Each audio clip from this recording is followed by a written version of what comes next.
Hello and welcome to 100% Real with Ruby. Today I have PJ Striet with me and I'm kind of surprised I haven't heard him pop up as recently as I believe he should, because he has invaluable things to speak about on his, I would say Twitter, but most people are on Instagram, but he puts up so much more on Twitter. And it's just blatant facts that fat loss and achieving your goal body doesn't have to be as hard as everyone makes it out to be, but it gets harder like when we expect it to happen within like 12 weeks. We expect our goal body to happen in 12 weeks. And then the before and afters have us in such a warped view of the realities of how fast fat loss happens. And the smaller you are, the more unrealistic it is to lose like 1 kilo / half a pound per week consistently. Like, it doesn't just work that way. But I've mentioned this a million times already in most of my other podcasts, that you start off with good intentions. You start off with the intent of, hey, let's lose weight, let's get on the scales, this is working, blah, blah, blah. But then you get carried away with that direction, that you kind of forget the why on why you started. So you keep pushing and you keep pushing, and you expect to get the same returns for your investment. Only it doesn't really work that way. And you're too scared to then start eating more. And then as soon as the scale fluctuates, you throw your hands up in the air. So I guess that's a great way to introduce PJ and let him speak to you about his take on how long it realistically takes and why you will never get your goal body in 12 weeks, let alone one fat loss phase, 16 weeks. Thanks a lot for having me, Ruby. That's a great intro.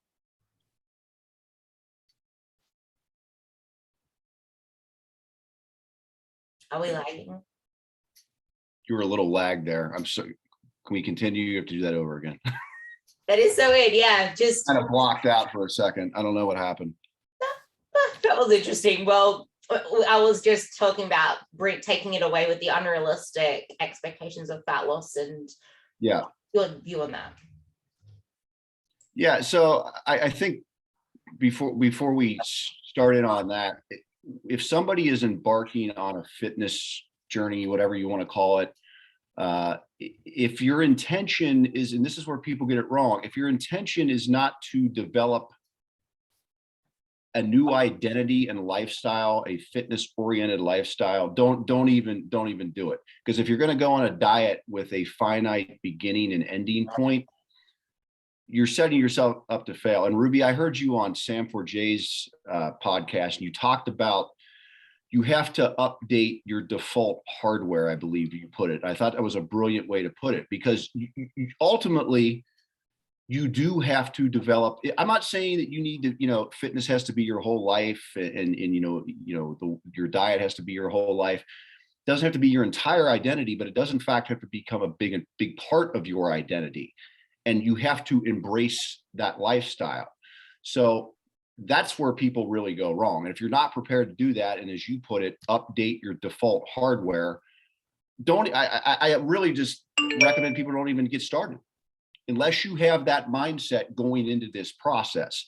It's not just, oh my God, I feel disgusting and I need to shave off 10, 15, 20 pounds, for the beach in 3 months or whatever. If that's the way you think, you're ultimately going to spin your wheels for the rest of your life. So you have to get, everybody, this is cliched, but you really have to dig deep and get your, again, cliched, why established. Okay. And to me, people always ask me, I'm having a hard time finding my why for going to the gym and eating right. I'm like, look, it's real easy. Fitness and nutrition are force multipliers in your life, period. They make you a better spouse, a better husband, wife, a better friend, a better employee, a better business owner. You have more confidence, you look better, you feel better, you're more productive. If that's not a big enough general why for you, then I frankly don't know what to tell you. So you need to go into the fat loss process with the mindset, again, this is going to be, this is not a diet, a crash diet or a 6-week diet where it's just about the weight loss and a temporary aesthetic improvement. I am changing my identity and my habit system. And again, as you said, my default hardware permanently.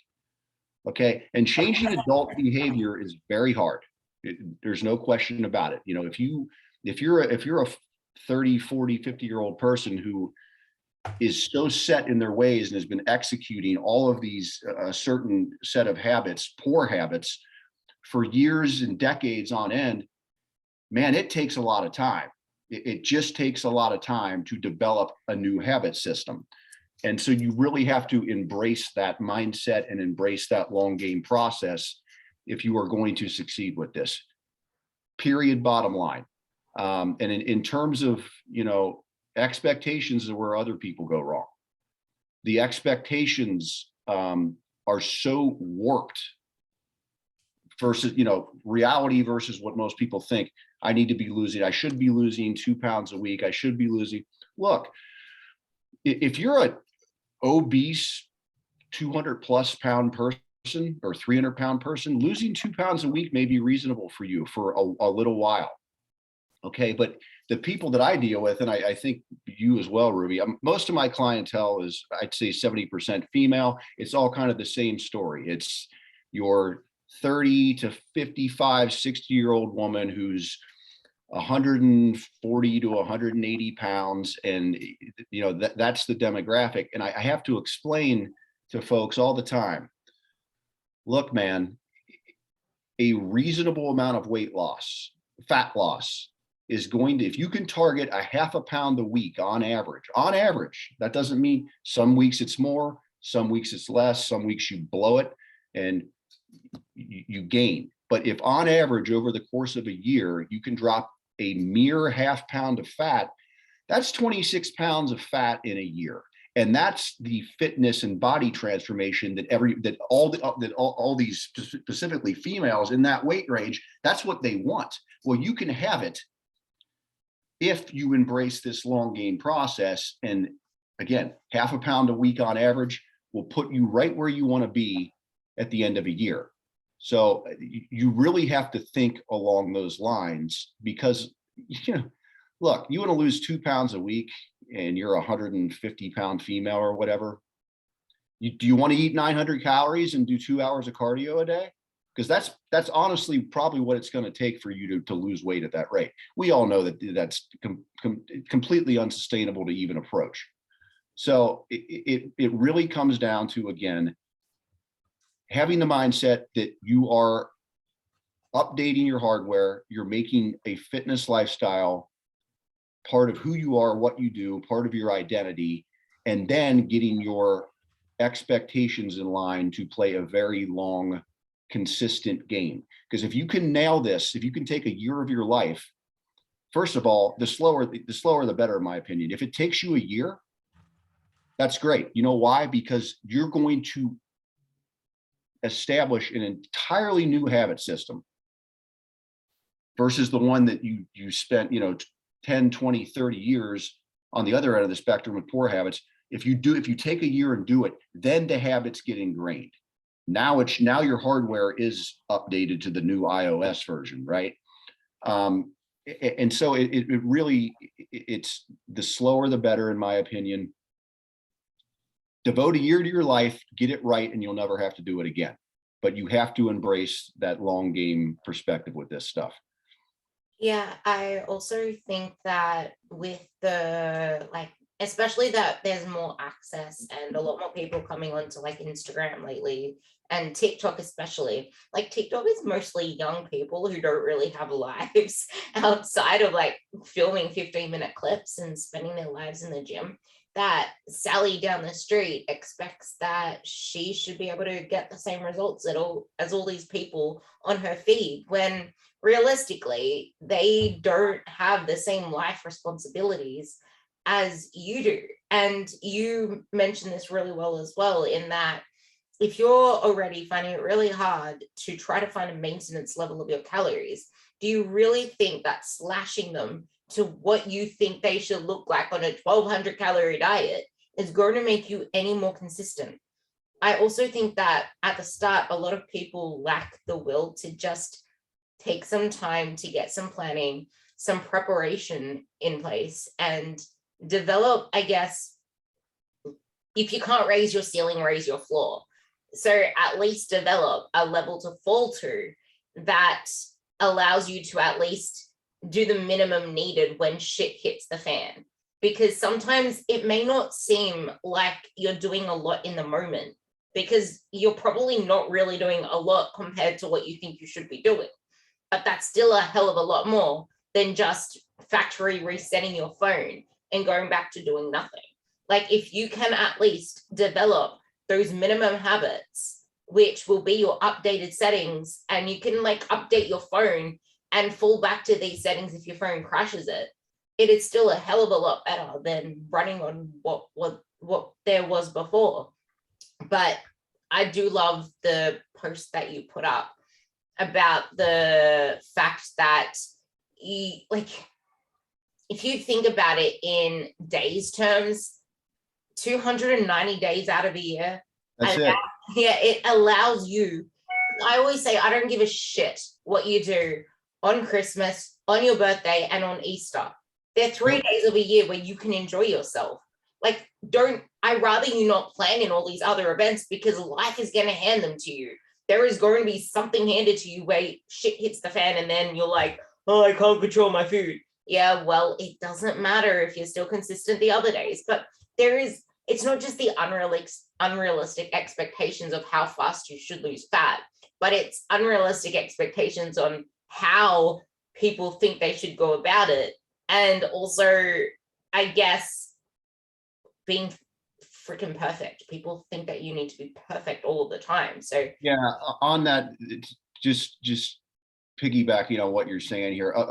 First of all, a lot of people, what's the saying? People don't. I always say, or I've heard, it's don't allow perfection to be the enemy of good enough, or something along those. And it's true. It's like you can still do something. I mean, well, I'll write a training program for somebody. I can't do all 4 days this week. I'm like, all right, do 2. Yeah, but it's not 4 and it's not good enough. No, it's 2's better than 0. 1's better than 0. I only have 20 minutes. That's fine. Go in, shave, do 1 hard set of each exercise in your workout. That's fine. Take it close to muscular failure. Plenty of mechanical stimulus on your muscles. So that in itself is a problem. It's like, well, if I can't do it perfectly, I can't do it at all. And I think that whole perfectionism thing is a cop out that people have. Well, this is just how I am. I'm a perfectionist. I'm either all in or all out. I'm like, that's bullcrap. That's a justification for your behavior. It's like, if I can't do it perfectly, I don't do it at all. It's just, I've always been that way. I'm like, that's a cop out. It's a total cop out. But also, I want to hit on this, that post I made about 290 days. Do you know why I chose 290? Because that's 80% of the year. That's roughly 80% of 365. So I always try to, with my clients, I always try to get this into their head. Embarking on a fat loss journey is not quote unquote diet prison, right? It's not, because again, I came up with a spreadsheet, and all my clients are required weekly to update it. I call it the off-plan nutrition tracker. It's probably not the best name in the world, but that's what I came up with. And I went through the calendar year. I came up with every holiday, 2 weeks of vacation, birthdays, spouses' birthdays, kids' birthdays, anniversaries, Super Bowl Sunday, Mardi Gras. I mean, you name a special occasion that people celebrate worldwide. And it came up to like 80 days a year. And I'm like, if that is your idea of diet prison and that's not enough fun for you, you got problems way bigger than food.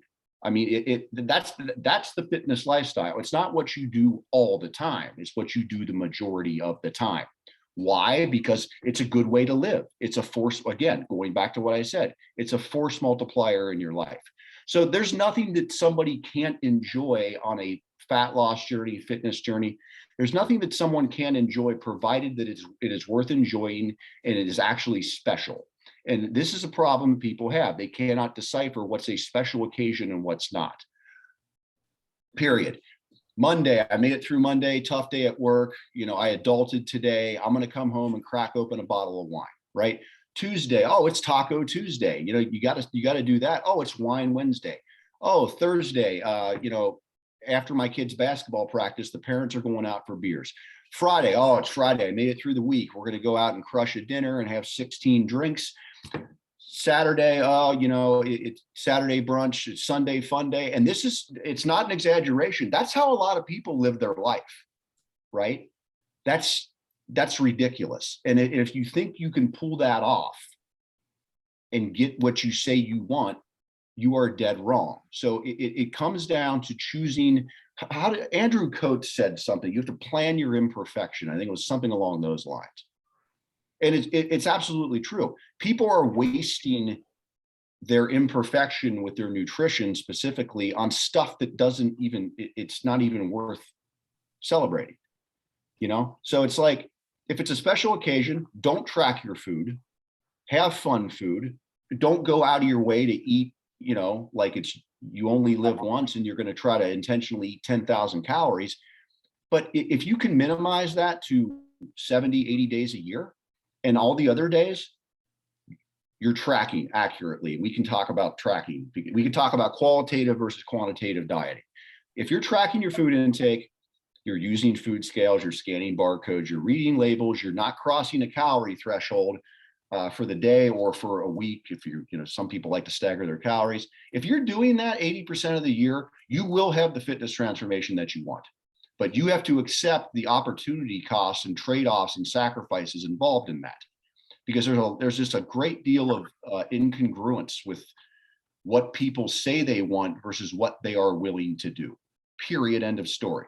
It's like, look, you don't really get to choose how you do this. There's a way to do it. We know how to do it.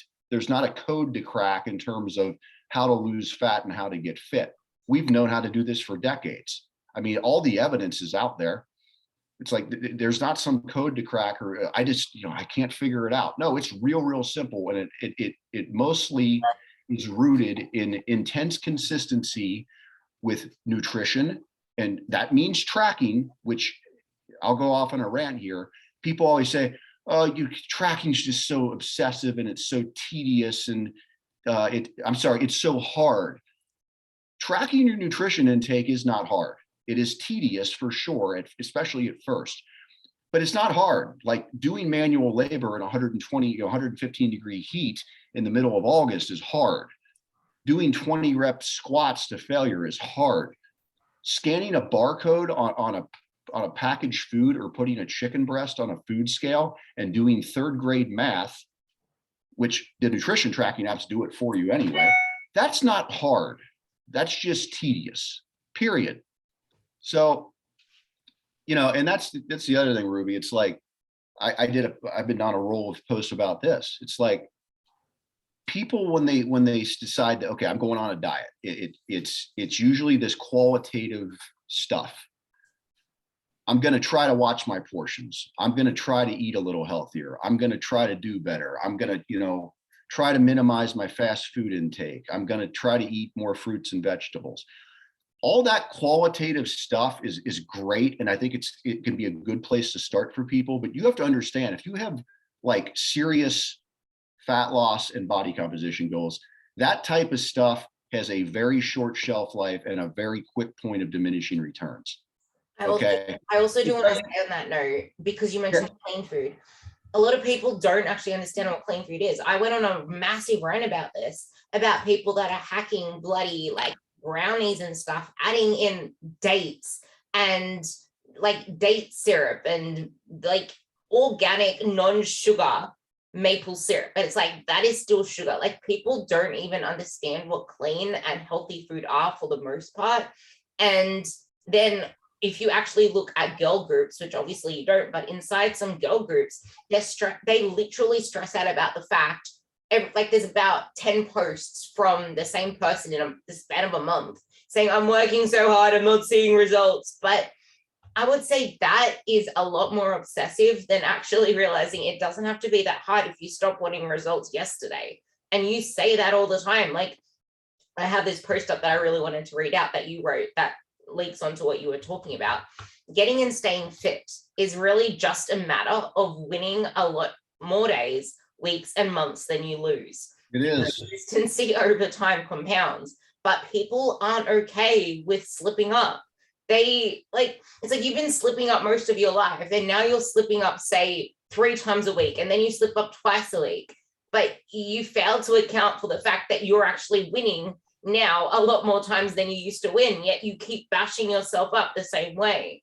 It's a matter of just like zooming the fuck out and realizing, as PJ said, this is a lifestyle thing. And if you keep rushing it, how the heck are you going to maintain it? Exactly. And again, if you have the mentality that I'm changing my lifestyle, period, this is going to become part of my identity, then you eliminate all the deadlines, right? Because if it's a permanent change, permanent is permanent. That means you don't have to, I have to be down 10 pounds in 6 weeks, or I have to be, and if, okay, I get this all the time. I hate weight loss goals, by the way, and I go over this with my clients.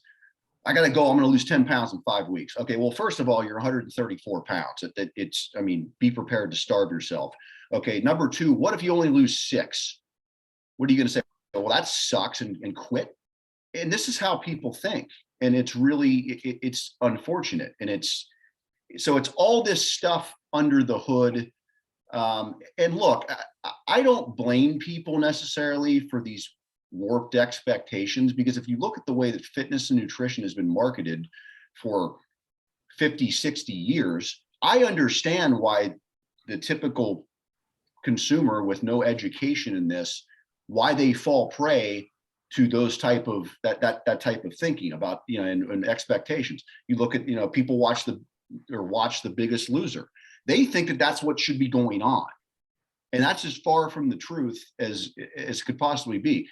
If you're a typical female in that, I don't know, again, that 130, 140 to 180 range, if you're dropping 0.5% of your body weight per week, you are doing unbelievable, like unbelievable.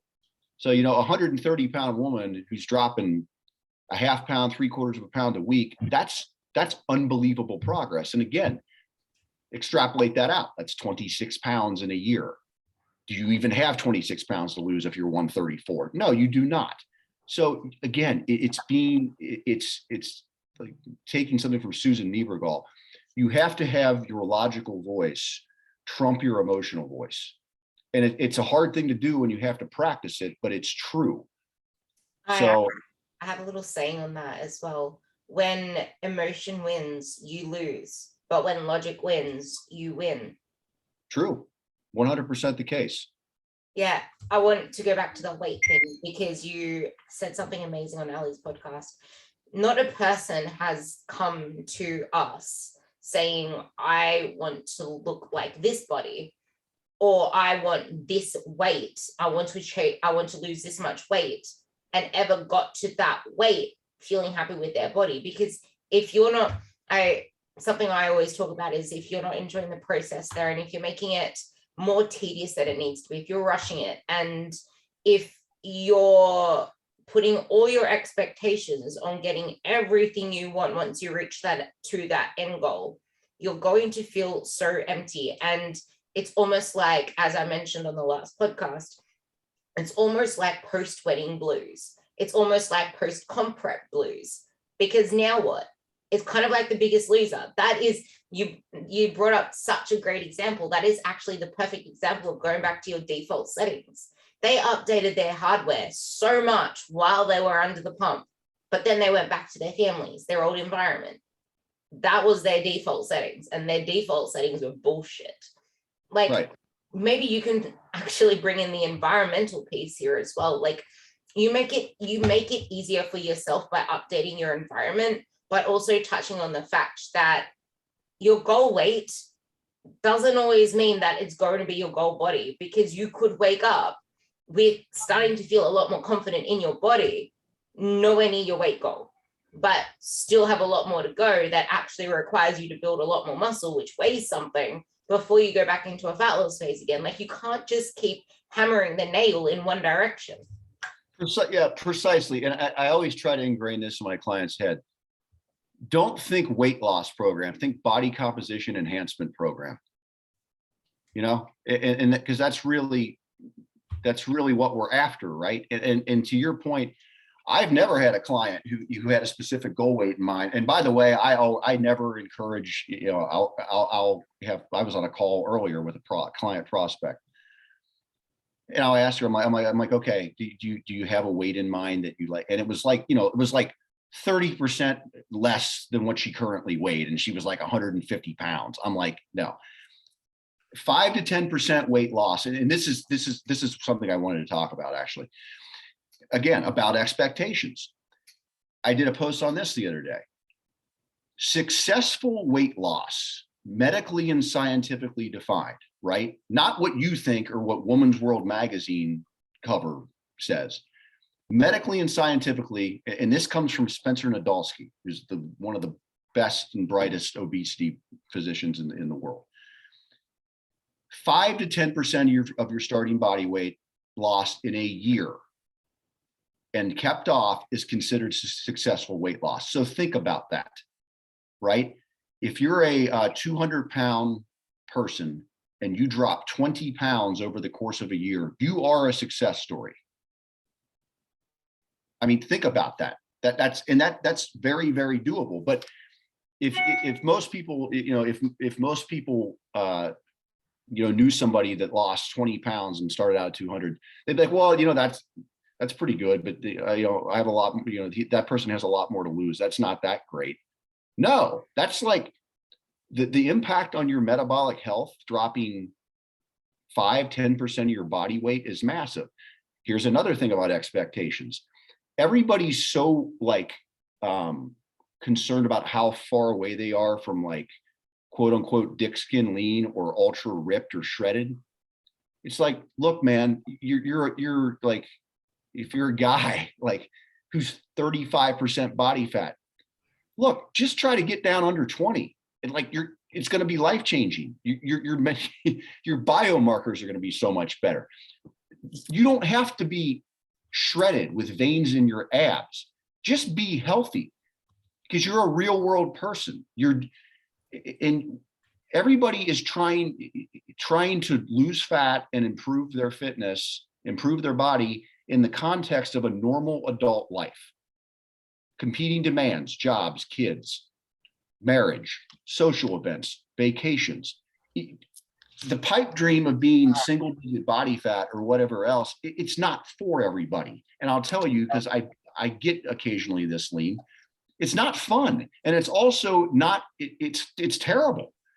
And it's also no way sustainable. It's like, okay, I want to look like this. Okay, you probably can if you're willing to do what's required and necessary. But once you get there, you're going to find out real fast there's no way to stay there. And I think that's the other problem, Ruby, is that people's idea of maintenance is so wacky. Yes. It's so wacky. It's like, okay, I have a goal, you know, if example female, I have a goal of being 14% body fat and whatever that weight, you know, whatever, 115 pounds, whatever. That's my goal. I'm going to get there. You ain't going to stay there. Okay. You're just, it's not healthy. It's not the least bit healthy. And it's not really even possible. So people always ask me, you know, they'll go through a fat loss phase and you know, I'll put them in maintenance. And first of all, when you go to maintenance calories, whether you do that through a reverse diet or not, or you just go right to maintenance calories, I frankly don't think it makes any difference. You're gonna have some scale weight gain. You just are. It's not body fat. It is simply weight. And people don't understand that body fat is not gained or lost quickly. It's just not. Body weight, absolutely. I mean, you will typically see 2 to 4 pound scale weight fluctuations, even if you're perfect with your diet throughout the week. This is why I have clients weigh in daily. So with weight loss, let's say you start out week one at, I don't know, 147 to 150 is your range, right?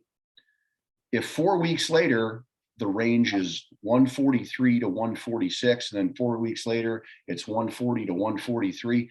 This is what you're looking for. You're always going to see these fluctuations regardless, but the trend over time should be going down. That's how you use the scale and how you really monitor progress. Okay, I went off on a tangent there. Going back to maintenance.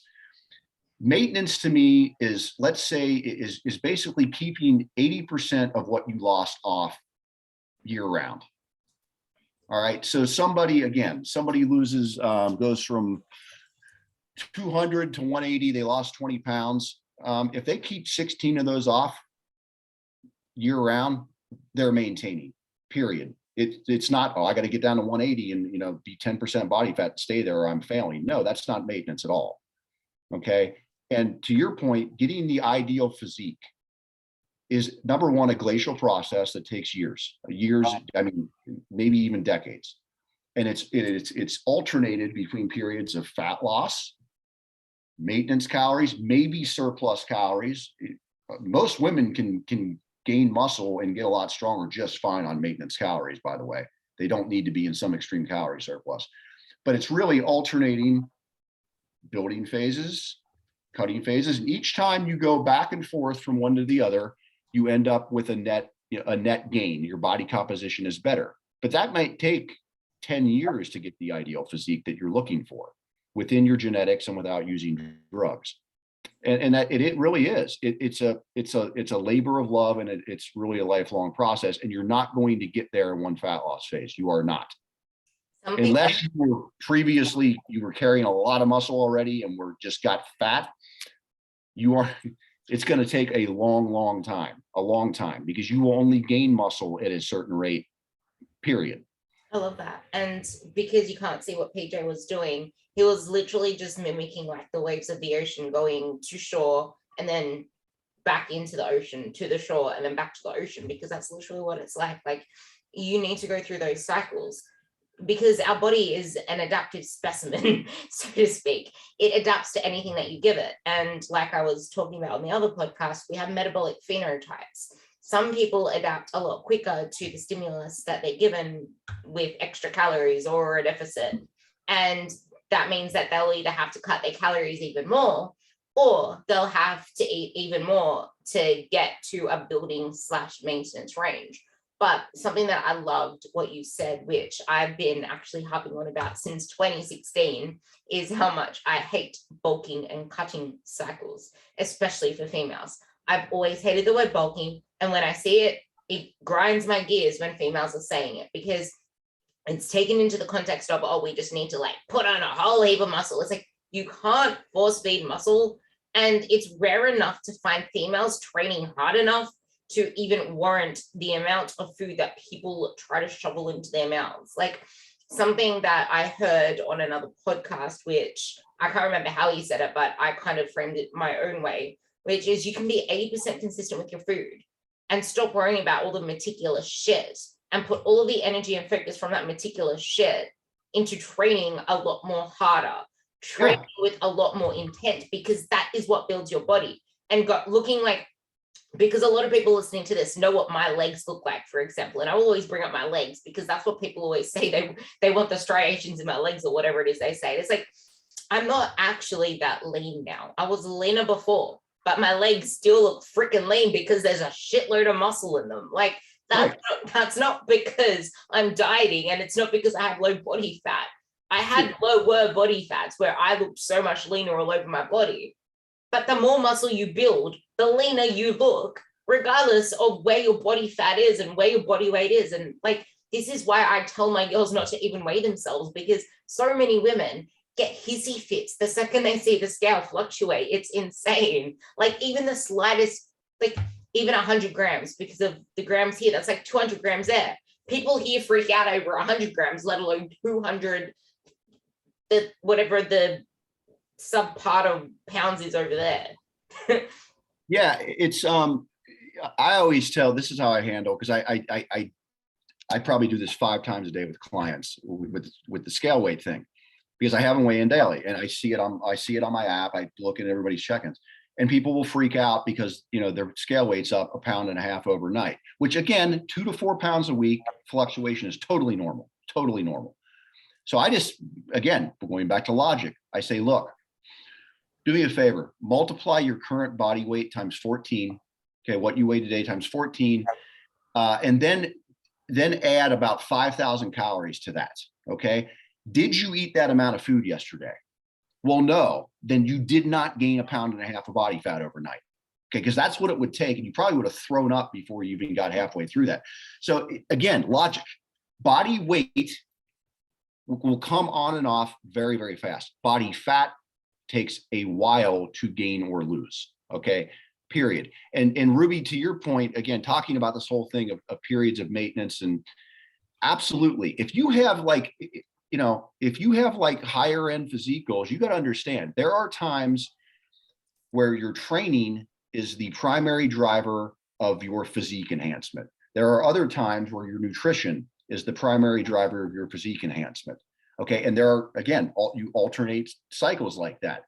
And you have to accept, again, using this phrase, the opportunity cost and trade-offs of any phase in your physique journey, right? When you're cutting, the nice thing is you see the scale weight coming off, you see the leanness coming in, but you're hungry as hell, you're tired, your workouts are crap. You probably even think you look smaller, not as muscular, all that stuff. You have to accept the good stuff, getting leaner, dropping body fat, and you have to accept the bad stuff. Now, when you go into a maintenance calories or a slight surplus, training's great, you're getting stronger, you're adding muscle. The trade-off, you're going to get fluffier. You're going to put on some body fat. You have to be mentally okay with this and understand that, if you keep toggling, eventually, this is how people go from 160 pound female at 29% body fat to 160 pounds at 19% body fat, because they accept logically the journey and the trade-offs and opportunity costs and the good and the bad of any phase. And they'll do that for 2, 3, 4 years. And that's how somebody goes from literally dropping 10% body fat and being the same weight. It's that long game process of doing it for a half a decade. So I got a graphic pulled up right now. This is what makes me laugh about females who get scared about gaining muscle. If you look at, okay, let's say you've never lifted a weight before in your life. All right. Year one, if you're a female, and first of all, you have to train hard enough and actually know how to train hard, which that eliminates about 90% of people. A woman might gain 8 to 10 pounds of muscle year one, provided they're doing everything correctly. Not Orange Theory classes. And I'm talking about real strength training, right?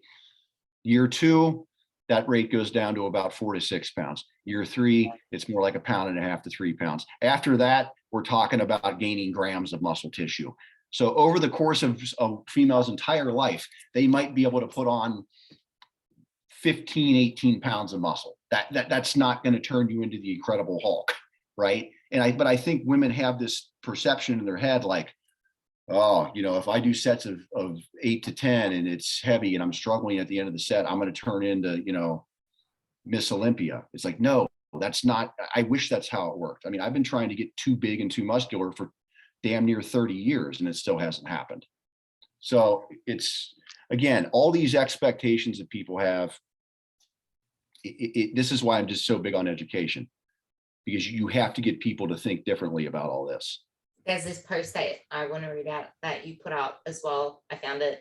If you want to become the overnight success story that people talk about, that overnight success story takes boring ass tedious work for a good year. Like, it actually takes a lot longer than you think to get these amazing transformations. And I'm bringing it back to this because I'm sick of it. Like, I know that it is so easy, even for trainers out there that want to make the quick buck. They can see how all these amazing before and afters are getting them a shitload of like signups and people on board and making them money. But then what happens after that? Like, yes, you can make crazy transformations in like 16 weeks, but 12 to 16 weeks of not updating everything else and actually knowing how to maintain it, and not actually like, I actually don't even think it's the fact that the approach is so much the bad thing here, because I did a post on this the other day. It's not about the unsustainable diets and workout programs. It's about the mindset of the person who's jumping to them, because we want things yesterday. And until you update that mindset, you can't blame the program. You need to take responsibility for the fact that you're the one signing up to stupid shit, because you are so impatient that you can't just do 80% most of the time of the year. Like, it actually is a lot more simple than you make it out to be. Simple doesn't mean easy. It is tedious at times, like PJ said, but like, it's ridiculous trying to just, you can't change the world, you need to change yourself. That kind of mentality where it's like, you need to change your mindset so that you actually take the right approach, and stop wanting, like, as soon as shit hits the fan, going back to your old settings of, oh, I need to like run this off, I need to just slash my calories the next day. And I really wanted to read out this post you put up. Every time you say, I feel like I should be losing weight faster, ensures you will be 1 pound heavier than you are now this time next year. And 1 pound, I would say that's actually being kind, because in between this year and next year, there's going to be a lot more opportunities where you probably try another quick fix, where you probably blow it and then say, fuck it. And then whatever else happens after that, you could end up 5 pounds heavier / 2.5 kilos heavier this time next year. And I see it as well, as not just you. And I've had 3 clients come back to me after leaving me, going on another like crazy ass diet. One of them went on a comp prep. And it's not that they came back to me worse than they started. It's that they came back to me with even worse mindsets than they started, the worst relationships with food. And it's just been work trying to get them okay with not being perfect now, and not trying to focus so much on the scale and how fat they feel and how fluffy they feel. No, 100%. I mean, if to your point, if you can get great physical results if you can white knuckle it and put up with 6 or 8 or 10 weeks of hell. But if your body doesn't follow your mind, and your body doesn't, I'm sure your mind doesn't change with your body. If your mind doesn't follow your body, you're going to end up in a perpetual cycle of misery with your relation with food, with your results. You're going to yo-yo back and forth. So the mind has to change positively, just like the body is changing positive, in a positive way. And it, again, the longer it takes you to do this, the better, because you want to ingrain these new habit systems. You want to learn, you want to understand what you're doing, why this is happening. My best clients are the ones who start to get interested in this stuff. Literally, they want to know, wow, why'd you do that? Why'd you bump my calories? Why'd you lower my calories? Why is this program a little bit different in this way? They want to know, they want to understand. And I think that's critical. I'm not saying you got to become a fitness junkie and just live and breathe and be reading everything on fitness all the time, but I think it definitely helps to where it becomes kind of a hobby, to where you have genuine interest in it and the know-how and the why behind things. So yeah, I mean, it's the same expectations with fat loss. It's like, I'm looking at this graphic. Reasonable expectations for fat loss. Let's talk about it. If you're obese, 1 to 2 pounds a week, like I talked about that earlier, that's fine. If you're just overweight, okay, 0.5 pound to 1 pound a week, wonderful. If you're normal weight or on the leaner side, and for whatever reason, I attract a lot of clients who are like, their perceived floor is other people's ceilings, right? They come to me at 19% body fat or 18% body fat. And I'm like, and they'll, after 4 weeks, they're like, my God, I've like only lost 1 pound. I'm like, yeah, man, you weigh 119 pounds and you're already lean. Like, yeah, a 1/4 pound a week for you is about what it's going to be. Unrealistic expectations, insert here again. So yeah, it's everywhere. And so it's doing, as a coach, it's just, it's deprogramming and teaching people and having them understand what's reasonable, what's not reasonable, why it's reasonable or not reasonable, etc. So it's, I try to go, I can't remember who said it, but like with the nutrition coaching world, you have the big C coaches, the ones like us who educate or about, getting people to understand the process, making it a lifestyle. And then you have the little C who hands out competition prep diets that are 900 calories. Okay. I try to be the big C. And when a client signs up with me, there is a 10-day period of mandatory continuing education before we even do anything. They're required to watch videos, read stuff. We don't even get started until they have a foundation of the philosophy and what we're doing and why we're doing it. And we have some very well-established parameters in terms of what their responsiveness should be, what they should expect, what their compliance needs to be, etc. And again, Ruby, it's so, if you can do this stuff 290 days for a year, when I say do this stuff, it's real easy. You're going to, in terms of on paper, you're going to lift heavy ass shit 3 to 5 days per week. Okay. You're going to walk 8 to 10,000 steps per day, or, 70,000 for the week on average. You might do some zone 2, moderate intensity, lower intensity cardio, no more than 90 minutes a week. Notice I said no more than 90 minutes of cardio a week. Nobody has to do any more than that for any reason, period. In fact, I think more like 45 would be fine just for general heart health. Okay. And most importantly, you are going to quantify your nutrition intake at least 25 days a month. Yes, that means food scales. Yes, that means reading labels. Yes, that means scanning barcodes. Again, people talk about all this obscure crap. Well, I eat organic foods and I eat clean and I try to watch my portions. That doesn't guarantee any results whatsoever. How much are you eating? Well, I try to eat low carb. How many calories are you eating? That's it. Like, until you start telling me that, I'm so sick of people telling me what they eat and not how much they eat. I long for the day that somebody tells me, you know what, I eat on, in general, about 2,800 calories a day. And, I instead of giving me this laundry list of healthy foods that they buy from Whole Foods or whatever else, and, all the light beer that they're choosing instead of the normal craft beer, and how that should be causing them to lose weight. It's like, until you have a pulse, we're just talking about input and output systems. I know Paul Carter, who I really respect, he talks about it all the time. He's like, if you had a buddy who was $100,000 in debt and was constantly overdrafting their bank account, and you ask them, hey man, do you keep like any type of a budget? Like, do you know like what your expenses are? Do you keep tabs on that? No, man, I don't really pay attention to that. If the money's in my account, it's in the account. And if it's not, it's not. What would you say to a friend like that? Like, dude, you need to put pen to paper and start keeping track of your expenses. Keep track of your output, keep track of your input. It's the same thing with nutrition, right? What gets measured gets managed. And so with all the people who just constantly, I don't want to track my calories. It's tedious. It's too time consuming. It's this and that. It's obsessive. It's no more obsessive than keeping a budget. People who save money and live off of a budget and allocate their money into like envelopes for like different expenses, these people are applauded. Like, wow, they're really responsible. And boy, I wish, look at how wealthy they are.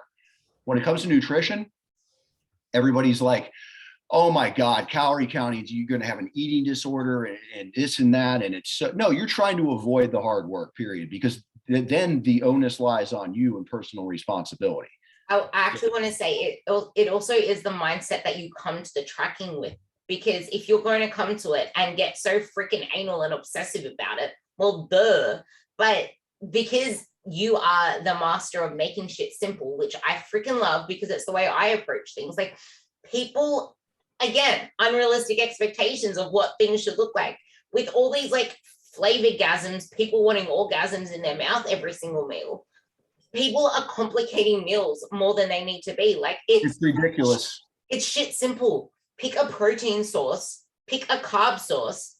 If you have carbs in that meal, pick a shitload of veggies, flavor it a little, voila, which brings us onto something that we both actually, it's not really put out there a lot, but it needs to be said a lot more on how to make really easy, effortless fat loss, and even just living lean in general. Like, you don't even need to think about adding fat sources to your food, because we get a lot of, like, you don't even have to go looking for fat and you will find your fat in your food. Like, once upon a time, probably I would fall on the 30 to 35 grams of fat. But now that I'm having like cocoa powder in my food, and my tuna bake is like got mozzarella in it now, and I'm having olives in my meals, like, I'm not even purposely adding that in. It's finding its way in. Like, and the other thing that I hate a lot is people saying that fats make you more satisfied. And I would say they do not. Correct. They are like they are the least satisfying. People say it because it slows your digestion down, but they are the most calorie dense. They are the least satiating. Most of the satiating foods, actually, I just realized the other day, they're actually carbs, like popcorn, legumes, whatever you want to call them. White potato is the highest ranked food on the satiety index. Yeah. So carbs, and they're 4 calories a gram. And I would say protein is actually the most satiating. By far. So protein, carbs, and sparsely put your fats in there. And it's like, Ruby, do you think that seeds are a good thing to snack on? I'm like, no. Like, no, not at all. Like 200 calories for a handful. Like, people warp what snacks are because seeds look tiny, nuts look tiny, but they're major in calories. Yeah, they're clean. Yeah, they're healthy. Going back to your point before, I'm just trying to clean up my diet. I just changed my crisps to nuts.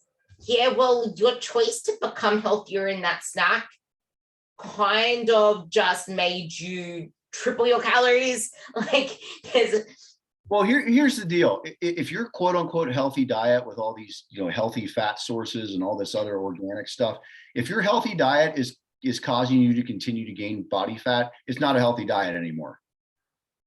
Okay, it's just not. I don't care if you spend $400 a week at Whole Foods. If you are continually gaining weight on all your healthy, organic, good fat, oils and all this crap, if it's causing you to gain weight, I don't care, what healthy compounds are in your food. If it's damaging your metabolic health and it's causing increases in body fat, weight, blood pressure, cholesterol, insulin resistance problems, your healthy diet is no longer healthy. All right, it's just not. There's a nutrition professor, it was Mark Taub. He was famous for, this is 20 years ago, he did the Twinkie diet, where he ate out of a vending machine, all processed packaged foods out of a vending machine. The only thing he added was protein powder. Guy lost like 26 pounds and all of his health biomarkers improved, eating 90% processed foods for, I think, 3 months. So this whole idea of what's healthy and what's not, it's like, look, if you're continually gaining weight and body fat and you're over consuming calorie dense foods and over consuming calories consistently, and you're accumulating more and more body fat year in and year out, your healthy diet is not healthy. It's just not. So dietary fat, to your point, I'm not saying you have to never use direct sources of dietary fat, because I do occasionally, maybe 1 or 2 meals a week, if it's not like a planned day where I'm off my plan, obviously, but I don't go out of my way to use added dietary fat sources. I don't, because you can get adequate dietary fat hormonal for your hormone purposes through trace fats and carbs and protein. You just can. And it's because, again, going back to, if you're a smaller female, again, that 130, 140 to 170, 180 range, and you're trying to lose fat, and let's say your diet is, I don't know, I'm throwing out 1,500 calories, whatever. Man, if 30, 40% of your diet is being made up of dietary fat, the absolute volume of food that you're going to be able to consume is going to be minuscule. And you are going to be ravenous, unsatiated, and starving. Okay. So again, I just don't understand why people want to, eat 400 calories a day of peanut butter when their total calorie budget is 1,500. It's just a bad play. I love that part. There's two things I actually want to touch on. I actually want to bring something Ali said in her podcast, because it's kind of the same as me, because we both went through this really sticky phase with Luke, where we found it really hard to just listen to what he said and eat more freaking food to get out of where we were being stuck. But it's like we were stuck on such low calories for such a long period of time without seeing changes when we were working our asses off. We were trying to eat the way that we thought we knew what was right to do, but it went against our logic of the fact that we wanted to get leaner. So we were working really hard, busting our asses, working really hard. It wasn't that we didn't want it bad enough. We were freaking smashing our asses. And then she was not losing fat on 1100 for her. I was not losing anything. And I actually felt like I was getting fatter on 1600 calories. But then we brought it up. We ate more. We fueled actually getting our bodies to a healthier range, getting our mindset out of that dieting range. And then she saw crazy ass fat loss on 1,500, on 1,300, on 1,100. Yep. She didn't live there. And when I did my last fat loss diet with Luke, I was doing on 2,300. Like, right. That is unspoken of for me. And here I was thinking my body was broken. I can't eat like her. I can't eat carbs because my body stores it in my belly because I'm such a small female. It's like, no, it's just you don't really zoom the fuck out and realize that this is a process. This is not something that ends in like 12 weeks.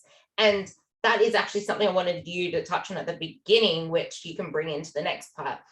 We're humans, and for some weird reason, we can't see past the red lights just down the road. Like, we don't even try to think about where we're going next and where we're going next, which is a good thing. It's good because we need to focus on that road. But then we still do kind of think of it without thinking of it. Like, oh, but I can't do this forever. Oh, I need to just get it all done now. Oh, but then what if this happens? Oh, but I can't do this. We don't think about the fact, like, that can be taken so many ways if you try to listen to me in like 5 different mindsets of what I just said, because that was really warped. But we don't realize that we can actually do the fat loss for like, let's just say 12 weeks, come out of it for a while, go in again.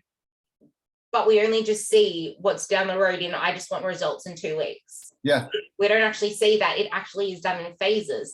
And I really wanted to bring in the fact that you always talk about making shit so simple with the way that you frame your food as well.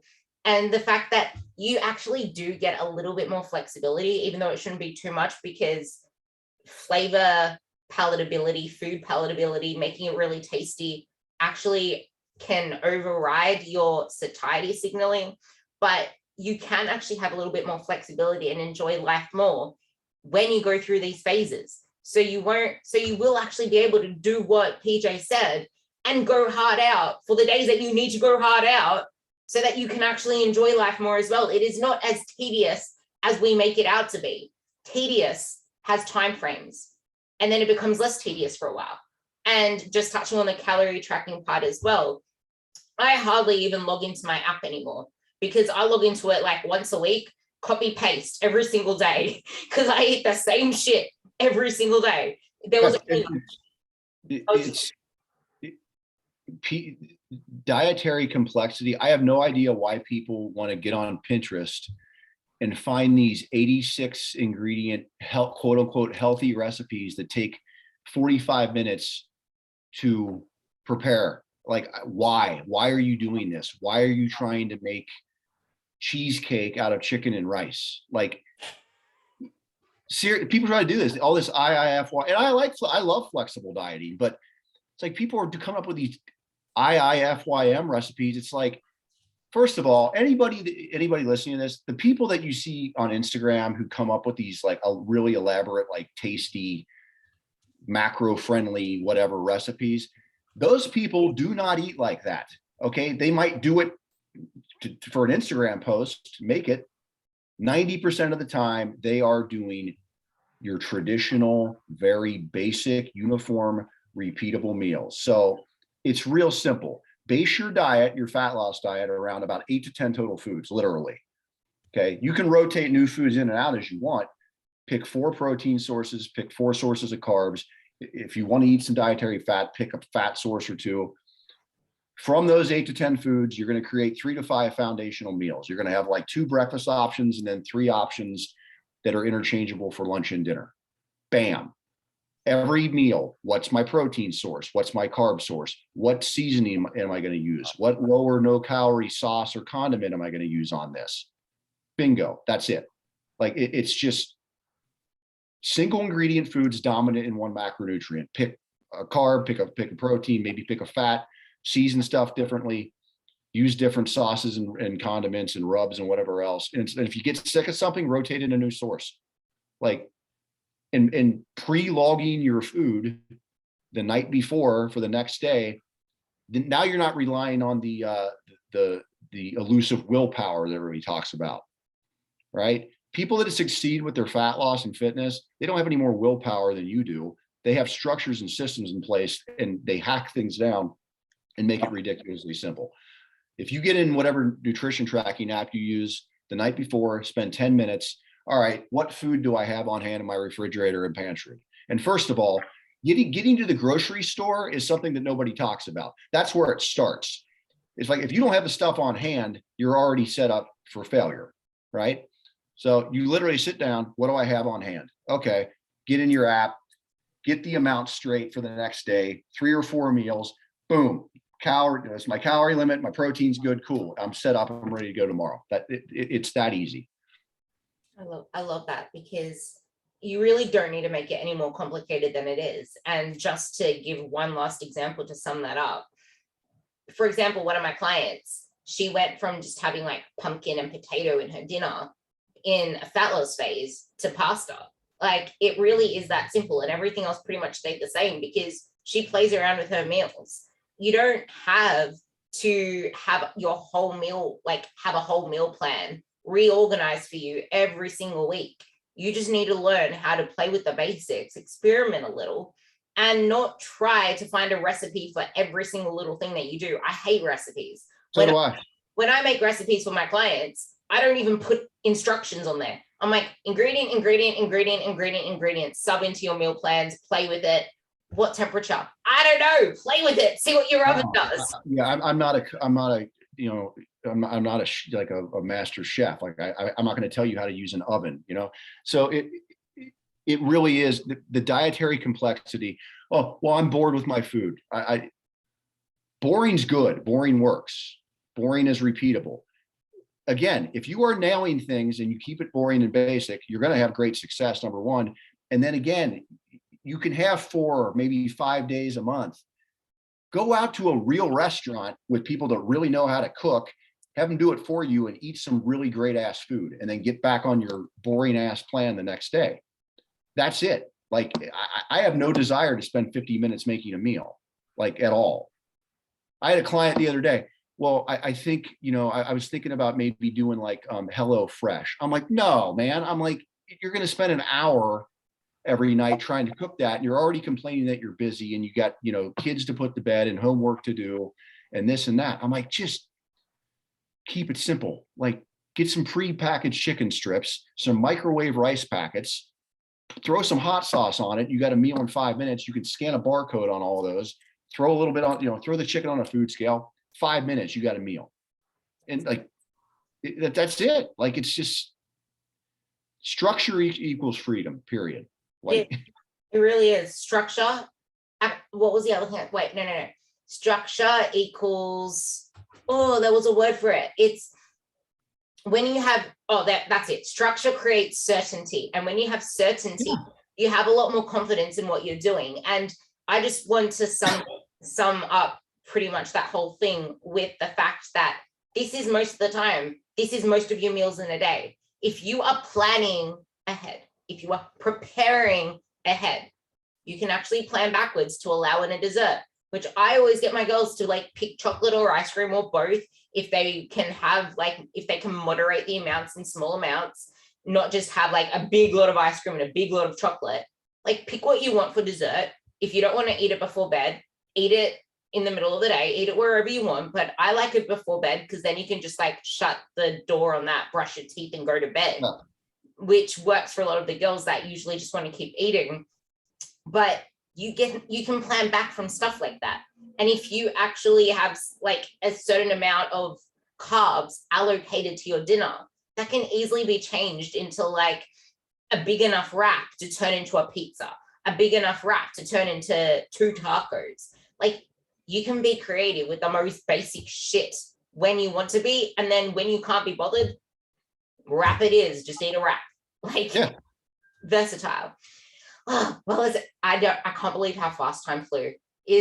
Wow. Thank you so much for this. Thank you, Ruby. That was fun. Thank you. It really was. Is there anything else that you want to sum it up with because one thing I do love that you said, which I wrote down, is there are 2 periods where your training is the driving force of your body composition and the other is your nutrition. And I really wanted to hammer that home. But is there anything else that you want to sum up? Going back to what we started with, if you're not going into a fat loss journey or a fitness journey with the idea that this is going to become a part of your identity and you're going to live a fitness lifestyle because it is a force multiplier in your life, in every area of your life. If you don't have that mindset going into this, you probably need to wait until you get to that point. Do not go into this with the finite beginning and end point diet just to lose 10 or 15 pounds for a beach vacation. Okay, because you're never going to upgrade, as you said, Ruby, your hardware. You're just not. And if you want to win this game, it's a long glacial process, and it's all about identity shift and habit systems. I love that. It is identity shifting and habit systems, because you don't want to become the shell that loses the inner why because you haven't updated that hardware to match with you. And you don't want to be 1, 2, 3, 4, 5 pounds heavier the next year because you want shit to happen yesterday. So get your expectations realistic. Yes. Yeah. So with that, I am going to put PJ's Instagram below. It's PJ Striet, and it's Riet. So you spell it the right way. And he also puts up some basic shit that makes you realize that it really isn't as complicated as Jenny, who's doing a bodybuilding comp, makes it seem, or Henry, who's trying to do some massive chicken McNugget fitness hack with 100 different ingredients. Like, keep shit as simple as you can so that you aren't stressing about how hard it has to be, how time consuming it has to be. And you will get that much closer in the grand scheme of things, the more patient you are. Indeed. Well said. Thank you for coming. And thanks, don't forget to share this podcast if you like it. Reach out to me if anything in here resonated with you. I honestly love talking to you guys in my messenger when you reach out and say that the podcasts are helping you. It honestly makes my day, and I will always go out of my way to thank you for it. And with that, I will see you, hear me on the next podcast.